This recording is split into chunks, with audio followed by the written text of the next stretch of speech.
Today was a big day for the NCAA Cross Country community. Why do you say that? It was nationals today. National what? National Running It Day? was the National Cross Country Championships. Oh, would you look at that? Just like that. Just crossed out that 2 out of 3. We're in 2023 now. Yeah. So I wasn't there because, I'm hurt. I'm not running. Lars, why weren't you there? That's a good question. I was all region and I was the fifth individual. They only take four. But you know what's even more brutal than that? What? The guy who was the fourth individual was 1 second ahead of me. I got a video from my dad after the race that he sent me of like the final shoot. You're like turning into it and you have like 200 meters left. And in the video, I could like reach my arm out and touch this guy. But it's fine. I mean, I ran. I feel like I ran really well, and like I thought I was in the 30s. I didn't even know I was going to be that close to making it. So like after the fact, I think it hurt a lot more hearing that because you're like, man, you're that close. But you know, I had a good day. The team ran well, so I was happy with that. And like, I feel like it'd be weird to be an individual at nationals for cross country. Our women's team made it, so like I wouldn't be like going alone or anything, but not having the men's team there would have been weird. Yeah. And that's the tough part about regionals. There's always going to be a first team out, first individual out, Yeah. every single region. Yeah. You only had to beat one team to get in. It's going to happen for the rest of the time as long as there's cross country. Yeah. So that's why they still run the race. Exactly. But I was happy. I got that medal, and I was like, hey man, that was a big goal beginning of the year, was to be all region. So I was definitely happy with that. Yeah. But enough regional talk. Let's get into the big one today. The big one. Yeah. Out in Virginia. I got to start off. We haven't talked about it yet, but I feel like Graham Blank's Selly was a little better after all the heat I was giving him after Nutty Comb for the weird jersey kiss. I think he did it okay today. I'm going to stick on the same stance. If you're going to win nationals, you don't need to have class. You don't need to do a fist pump. You can hit every celebration in the book. Just start emoting through all the defaults. Hit every dance you've ever hit in that club. Yeah. Do a flip, cartwheel, somersault, whatever. Yeah, it's not like he just did a 10K. Blow a kiss to everyone in the crowd. No, but he did. Hold up a big H. Give that Harvard logo some shine. Anything. Obviously, he doesn't care what we think. A Harvard-educated man's not going to care what I have to say about this. Yeah, but I'm just saying. Not only a Harvard-educated man, a national champion in cross country, who will probably never even listen to this. So it's just fun talk. Yeah, exactly. What are your go-to 3 that you would have hit down that straightaway? I think the first one is the heart fingers. The heart fingers. Yeah. Not like a mo. No, like the mo. That's the M. You need the heart fingers. I thought it was a heart. Oh, it's an M. I'm like 90% sure it's an M. Right? I think so. But oh god, you should definitely know that if you were trying to do a my running second podcast. one. My second one's just it's got to be like hand to the ear. That's a good one. Get the crowd the crowd going. And then the last one is the classic Cristiano Ronaldo. I'm like as I cross finish line, I'm jumping. Swirling the finger and hitting the C. That would be good. You finish and you're facing the rest of the field. You just. What a cocky, brutally confident finish that would have been if you like jump across the timing mat. Yeah. Do you think they can DQ you for that? I think I remember, back in the day, obviously Sports Illustrated is still around, but I used to get them and they would have like those, every couple pages, like different articles and whatnot, but like they had a reoccurring segment where it was like weird rules. Mm-hmm. And so it'd be like, I remember one of them was a college baseball game and like an outfielder went to catch a ball and he missed it, hit his head and then went over the fence. So is it like a ground rule double, or a home run technically, right?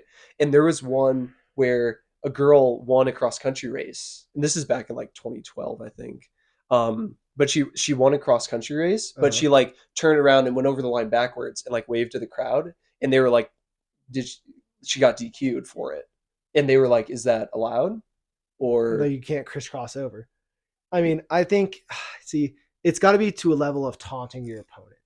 You think so? Yeah, I think if you can celebrate as much as you want, as long as you're not harming someone else. Yeah. I mean, that's why I liked Graham Blanks today, because he kind of did like the classic, like, I don't know, like marathon celebration where you're kind of coming in the straightaway and you like kind of do the point to the crowd. Yeah. And he gave a little chest bump on the big H. So I don't know. I would not be able to comprehend winning nationals to the point where I could say I'd do celebrations, but it sounds like Michael's got all three figured out. So just, you got to work on winning nationals now. Yep. Next year, I guess. Yeah. I've only got one chance left. Yeah. So Yeah. It's got to be that one. You got to bat 1,000. I think obviously you can't do this, but I love the hockey celebration when you score a goal and you slide on the knee and just do the arm, the air guitar, the stick. Yeah, because then you kind of have a prop. Running, you're not. Take your spike off using your phone, dude, or rip your bib off, sign it, and hand it out to the crowd while you're finishing. Oh. Yeah, it's. You can get very creative with it. Yeah, yeah. See, the lack of props almost makes it more interesting, because then you could do more interesting. God, I'm just using the word interesting over. Anyway, I like the Selly. I don't think Parker Valby really did anything. She just kind of ran across the line. Classy. Yeah. Do you want to talk more about the race itself now? How did you feel about the course? I mean, we raced Stillwater last year. Stillwater that course was like unreal. And so I think we can go along with everybody else who has run either course, that this year, a little bit easier of a course, but very different. See, I feel weird saying it was easier because we didn't run it. Yeah. Obviously we know a lot of people who did run it and got to watch the race, but it's really hard to like say this one's harder, this one's easier. But at the risk of sounding arrogant, yeah, it looked easier than last year. Yeah, the times look consistently faster than last year, and the conditions are about the same. I think if anything, the conditions are better in Stillwater. Yeah, it was pretty perfect. No one was wearing gloves. Yeah, all short sleeves. It looked really nice. And those hills, they were a bit slanted, so they looked a bit awkward. But I think I heard of a couple falls, but it's mostly because of the pack. I think the course held up pretty good. Yeah, that was nice. Challenging enough to make you work for it. It's not a flat golf course by any means. Yeah, keep you entertained. It was brutal when I turned the coverage on this morning. They had an aerial shot of just like the start area and the line for the porta potties for the spectators. Oh, that's got to be the hardest part of the meet. What do you think's longer, the line for the porta potty or the line for the merchandise? Everyone's got to get their Nationals t-shirt. Yeah, I don't blame you. I'd get one if I qualified. Are you wearing yours now? No, this is regionals. No, that's see, yeah, exactly. You got to get your shirt at every championship event, Yeah, I agree. Yeah. That's a good question. I feel like the merch line's got to be longer because that takes longer. Yeah. So it just moves slower and builds. Yeah. If you had balls, what you'd do is while the race is going on, that's when you go buy your merch because everybody's watching. Yeah. So you're like, I don't need to see the first 2K. Yeah, and whoever you're there to watch, just tell them, you're like, oh, you didn't hear me? Yeah. Did you hear me? The classic question after a race. Yeah. The worst question here as a runner. Yeah. Someone saying, did you hear me while you're racing? Always just lie and say yes. I only hear my parents. Yeah, exactly. My dad does a distinctive call, so I could hear that, and I can hear my mom. He's like a bird. No, that's not what he does. That's what he yells. Yeah, he yells a bird call. He brings like a turkey hunting thing and just. Or it's like the South Africa World Cup, the vuvuzelas. Yeah, and it's just like the big horns. That's gonna be great. This is a great podcast. Turn into ASMR. Just terrible ASMR with our voices. Yeah, exactly. I wonder. We should try to trademark like a new noise at meets so that you can know it's like CSU chants. One that like cross country that I feel like is pretty like known for cross country is the cowbell. That one? Yeah, but what I'm saying is I want to, when I hear it, I think Colorado State, not like cross country. Yeah, like all of our fans. Yeah, exactly. All of our very big fan base, loyal, that travels to every meet. Yeah, we should get them the same thing. Nobody travels for cross country meets. You came to Nuttycombe this year, which is nice. But, dude, I'm trying to think what would be like a fun noise to kind of hear. Speaking of that, do you ever, I do this especially in cross country, where you're running, and let's say, like, for example, we're at Nutty Comb and there's a dude from Wisconsin like right behind me. And so for all 24 minutes of that race, you hear everybody chanting like, "Go Josh, get him Josh, go Josh." I'm like, who is this Josh guy who's just sitting on my ass right now? But like, so your name a little bit more common than Lars, Michael. Do you ever end up racing by somebody named Michael and you're like, oh, that's me. They're cheering for me even though they don't know me? I don't think so. I feel like the most annoying thing during races for me is when someone's yelling at their teammate, friend, kid, go catch the Colorado State guy. Yeah, one more get the green guy jersey. In green. Yeah, and it's you, and you're like, I can't let this guy catch me now. Yeah, exactly. Or if you're really dying, you're like, all right, dude, just pass me already. Like, yeah, dude. When we were at regionals, I remember kind of like right at 9K, I was passing BYU's fifth guy, and one of the parents, I think it was a parent, I don't know if it's a coach, but he was just like yelling at the dude. He's like, come on, one more K. You're a fifth runner. Do your job. And I was like, oh man, that's stressful. Talk about some heat, especially because at that point in the race, we're in like the high 20s. It's kind of like no man's land of like, you have a lot of gaps. So I was kind of after the race, like, what is he going to, he's not going to roll up 10 people. Yeah. He would have to close like a 2 flat 800 to do that. It's funny because in the same race, our coaches were yelling at me, we got to pick some people off. Yeah. Like last 2K. Yeah. And at that point, I was having a really good day and I felt really good. Yeah. And I'm looking at them and I can say, like, I got this. Yeah. Like, you don't need to worry. Michael's, like, I got it. Michael is famous on the team for like, you're racing and your coaches are yelling at you and kind of like 5 more Boulder jersey XYZ, right? Michael responds. They go, we need 10 more, Mike. And he goes, got it, coach. He coached me through conference cross country last year. Just ran on my hip and just like, hey, him by the hill. Hey, him by the next turn. And I'm like, how is this guy talking? Well, right see, now? Here's the thing is I didn't sound like that. It was more like, let's get that guy by the next one. Up the hill. Let's get such a bad teammate. When he started talking, I would put in a little surge because I knew he was more out of breath. No, just kidding. All right, we're getting off topic. Let's go back to nationals. Yeah, nationals. We one thing we wanted to touch on today was how close that women's race was. It was 1 point apart, and it brought us to the topic of talking about the tie-breaking rule. Dude, I know. The collegiate tie-break rule is, I think we're both in agreement, it's a little scuffed, and we don't like how it is, because a lot of people don't even know what it is until you're in a tie. Well, I think last year's men's race with the OSU and NAU tying really made people like nail down the rule. Mm-hmm. I don't know your take on it, but I hate the NCAA rule. I think going to the 6-man on your team makes way more sense. Because here's my argument is people always say like, oh, it makes sense to do the tiebreak rule. For those who don't know, if you tie on points in the NCAA, you go, okay, who had more head-to-head wins? You look at the one runner on both teams who won, and it's just best of 5. So who had 3 wins? Yeah, so we're looking at NC State versus NAU. Just assume that the scores are tied. Yeah. No one's position changed. NC State's 1 was faster and in a better position than NAU's 1. Yep. But the 2 and the 3 for NAU were in a better position than the 2 and the 3 for NC State. Yep. And then the 4 for NC State was in a better position than the NAU girl. And they flipped back to NAU for the 5th girl, so they would have won 3-2. Yeah. So if they did tie, they would have won the tiebreaker. And if the other tiebreaker, if it went to 6 runner, NAU also had that one. So yeah, probably a good thing. Obviously, NC State girls picked up an extra spot. Yeah, seriously. And we're at NC State won. They had less points. They won. I'm more specifically talking about last year and the rule in general. When I say that, I love the 6-man rule. If you tie on points, go the 6-man. Here's why.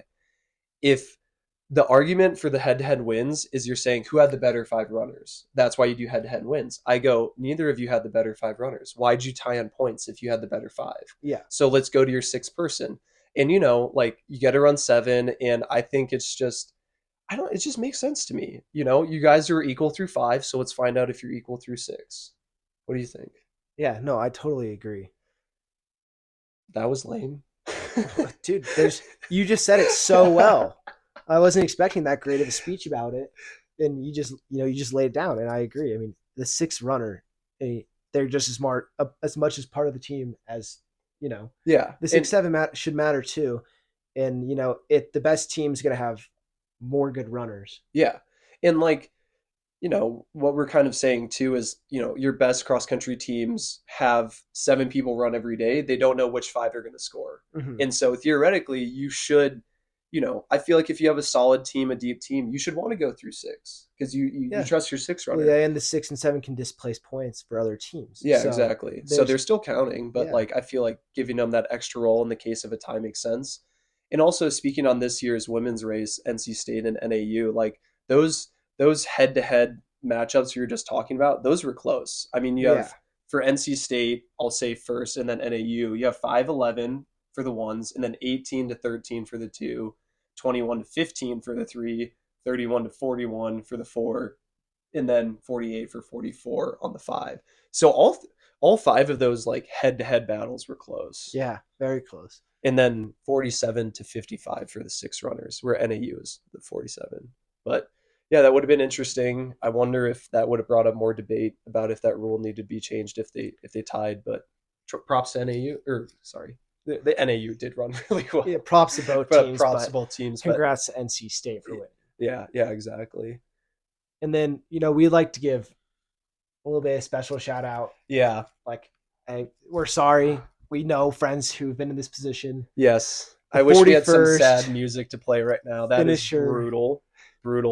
The first person out of being an All-American. Yeah. On the women's side, it was Laura Pellicoro from Portland. Yeah. Individual qualifier too. Yeah. Right? Yeah. Mm-hmm. And then on the men's side, it was Jackson Sharp from Wisconsin, who's been an All-American before, but so we don't feel too bad for him. You always want to add that extra tally mark. So yeah, exactly. Sorry to them for being the 41st finishers. Yeah, and as you could imagine, 41st, just outside All-American, brutal, still a really good run. Amazing but also place.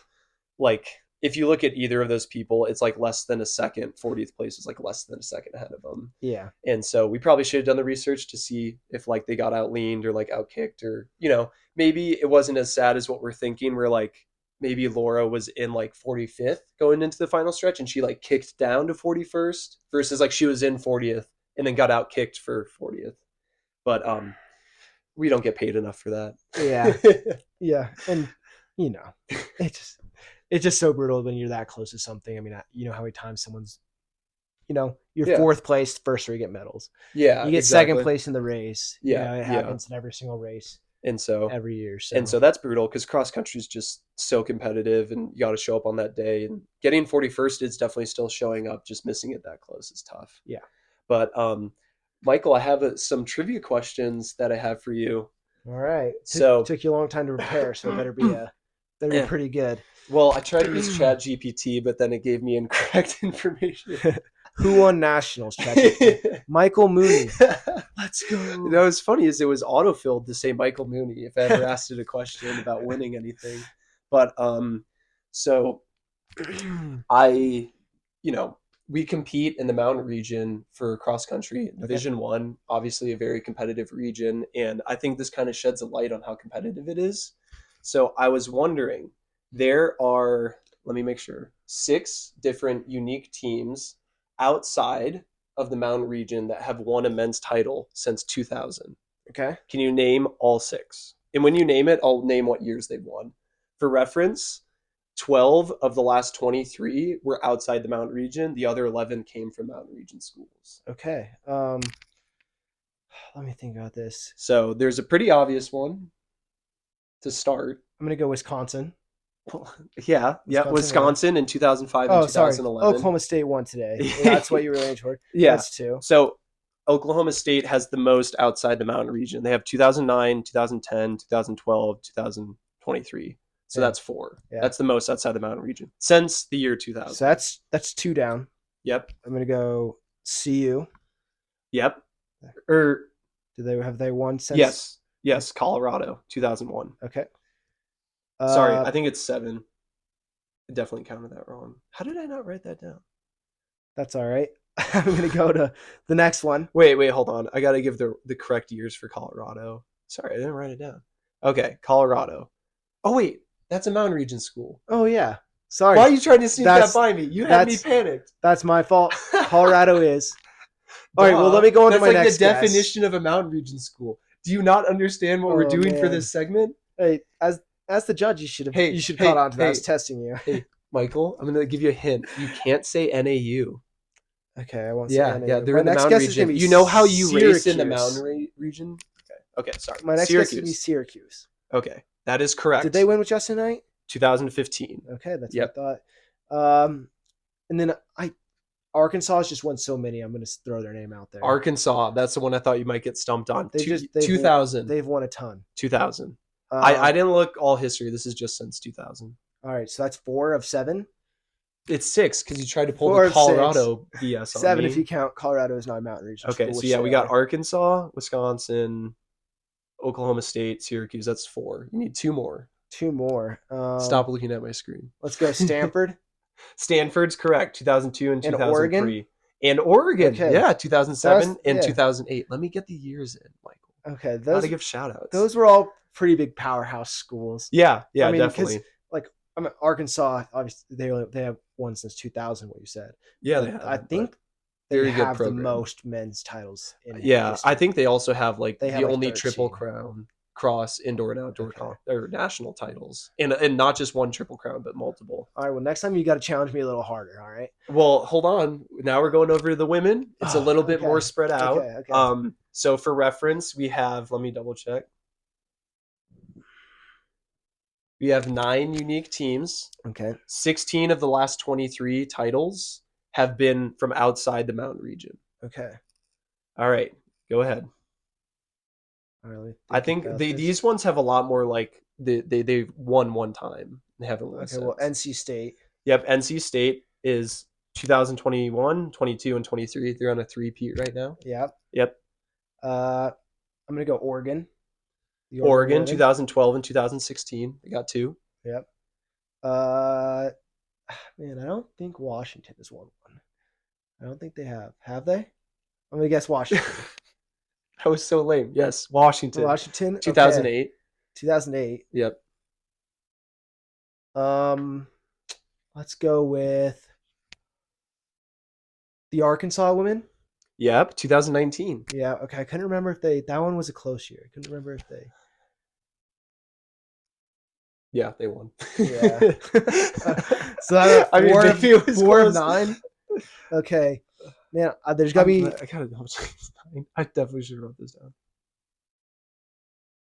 Yeah, 9. 9? Yeah. Are you sure? Yeah, and don't try to say Colorado. You had me so panicked. I was like, I thought I totally had this right. I was like, had this all prepared. But continue. Man, let's see. I just said Arkansas. I was going to say it again. That would have been really bad.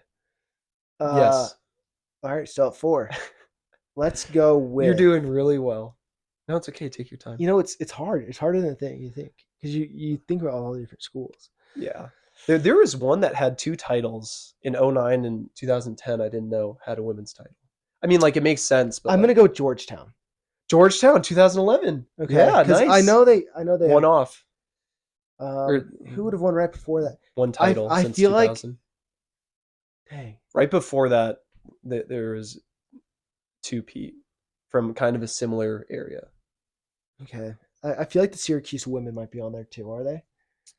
No, they are not. Okay, so they only the men's side has got one in there. Have the Wisconsin women got one? They have not. Okay. We're just clicking off some of the powerhouse cross country schools. Yeah. You gonna mention Colorado State then? Colorado State? Well, they're in the mountain region. They wouldn't count. Yeah. See? Oh, man. Oh my God. We're so bad at this. How about Iowa State? No, not Iowa State. See, now I'm just shooting blanks. How many do you have? 5?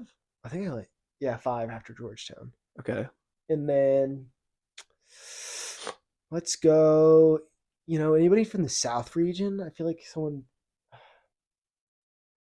I'm going to be honest with you. I don't know the regions that well. That's okay. How about just the South part of the United States? Am I missing one from down there? No. I don't. No, these are all more northern schools. Because you already said Arkansas. Yeah, you said Arkansas. And I don't think the Alabama girls ever got one together. Nope. Let's go with. There's one on the men's side that you mentioned. I don't think you mentioned on the women's side yet. Oh, interesting. That seems like the most obvious school when I think distance running. Really? Yes. Yeah, I've missed it again. Yes. Jeez. Oh, unless I'm totally. You said Oregon already, didn't you? Oregon? Yeah. Yeah.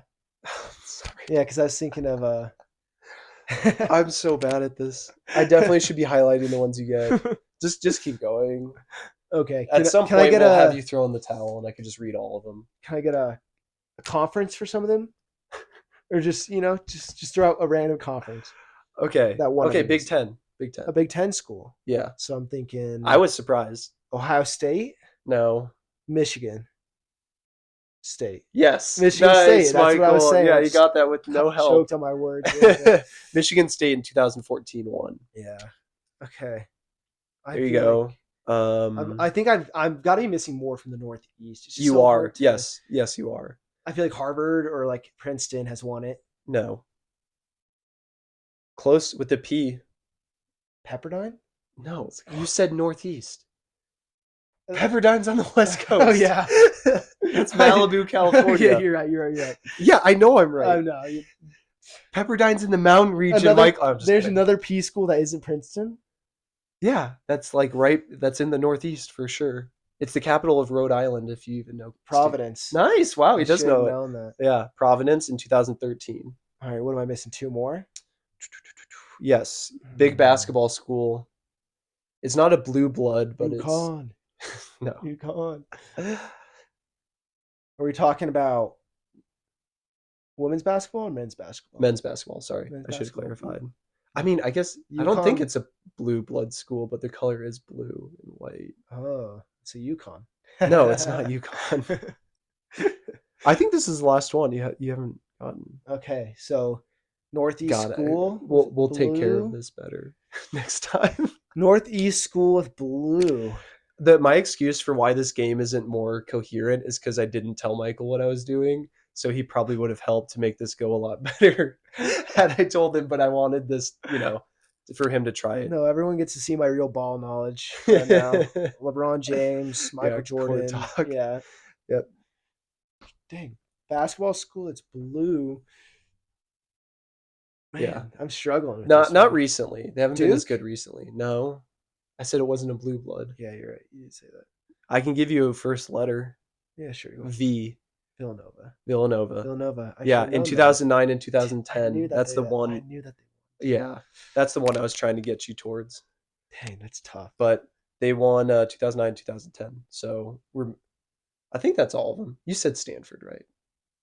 You did say Stanford. I may have missed Stanford. All right, we got all of them now. Oh my god. Yeah, and this is totally fumbled the bag on this game. This is a total insight of what our brains look like. Yeah. So okay, I'll go through all of them now. So we have Stanford 2003, 2005, 2006, 2007, Washington in 2008, Villanova in 2009, 2010, Georgetown in 2011, Oregon 012, 16. I don't know why I said 012. Providence in 2013, Michigan State 2014, Arkansas in 2019, and then NC State the last 3 years. Yep. Your schools in the Mountain region on the women's side that are winning those titles. So you see those kind of 3-4 year gaps every now and then. Yeah, you got Boulder 2000, BYU in 01, 02, back to Boulder in 04. And then kind of a stint of Stanford, Washington, Villanova, Georgetown, New Mexico, 2015, 2017, New Mexico, then back to Boulder in 2018, and then BYU 2020. And then on the men's side, you have Boulder in 01, Boulder in 04, Boulder in 06, and then Boulder in 2013, 2014, and then NAU 2016 to 2018. BYU in 2019, and then NAU 2020 to 2022, and then Oklahoma State this past year. Man. So that I was just kind of trying to show the Mountain region has some really solid teams and has for the past modern. I don't know if you call modern. Just since 2000. He's just trying to make some excuses on why he was the first individual out on nationals. But he did a good job, I'll say that. Hey, about half the titles since 2000 have been out of the Mountain region. Yeah. And, if you want to look at depth, maybe that's not the best way to do it. That's like literally just the front team. But I think if you look at depth, it would show the Mountain region even in a better light, that it's deep. So on the women's side, it's not quite as much as far as titles go, because like it's only 7 over the last 23. It seemed like the West had a lot of schools just between Stanford and Oregon. Yeah, exactly. But that kind of wraps up the Nationals talk for this past year and then previous years. Really cool meet. It always is every year. And I have no idea how to end this segment. Congratulations to all who competed today. And good luck to everyone trying to get there next year. Yeah. So with that, we'll go into why Michael and I are better than Roger Bannister. Exactly.